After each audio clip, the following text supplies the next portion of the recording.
ছোট ছোট বাংলা বাক্যগুলোকে যেভাবে ট্রান্সলেট করবেন সেটা আমরা আজকে শিখব। লক্ষ্য করুন, আমি ফুটবল খেলি।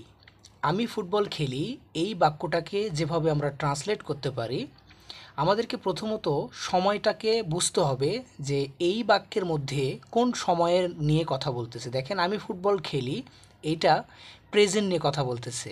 এটা হচ্ছে present indefinite tense. Present indefinite টেন্সের স্ট্রাকচারটা আমাদেরকে জানা থাকতে হবে, subject plus verb plus object. Okay, এরপর আমাদের কাজ হবে যে প্রত্যেকটা শব্দের অর্থ জানতে হবে। এই যে খেলা, খেলার ইংরেজি কি? প্লে।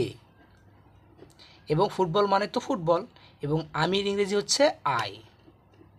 ওকে, সো এখন আমাদেরকে যেটা বুঝতে হবে সেটা হচ্ছে বাংলা বাক্যের সবার শেষে থাকে হচ্ছে ভার্ব, এবং প্রথমে থাকে হচ্ছে কি? সাবজেক্ট। প্রথমে থাকে কি? সাবজেক্ট। ওকে, আর এটা হচ্ছে আমাদের অবজেক্ট। আচ্ছা, চলেন প্রথমত আমাদের কি বসাতে হবে? সাবজেক্ট বসাতে হবে। তাহলে আই আমাদেরকে প্রথমে বসাতে হচ্ছে আমির জন্য, তাহলে আই। এরপর আমাদের বসাতে হবে হচ্ছে ভার্ব। ভার্ব কোনটা? খেলা, এই যে প্লে, প্লে প্লে। তাহলে কি বসাবো আমি? P L A Y, play.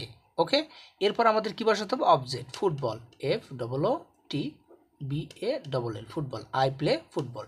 এর পরের সেন্টেন্সটা লক্ষ্য করুন, তারা স্কুলে যায়। এটা কোন সময়ের কথা বলতেছে? তারা স্কুলে যায়, সাধারণভাবে বলতেছে। এটাও present indefinite tense, subject plus verb plus object. Okay, fine.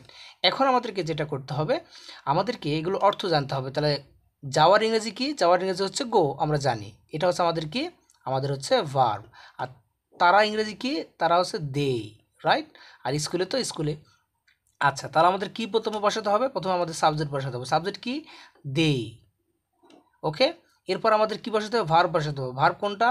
Verb হচ্ছে যাওয়ার ইংরেজি হচ্ছে গো, দে গো। ওকে, ফাইন। এরপর আমাদেরকে কি বসাতে হবে?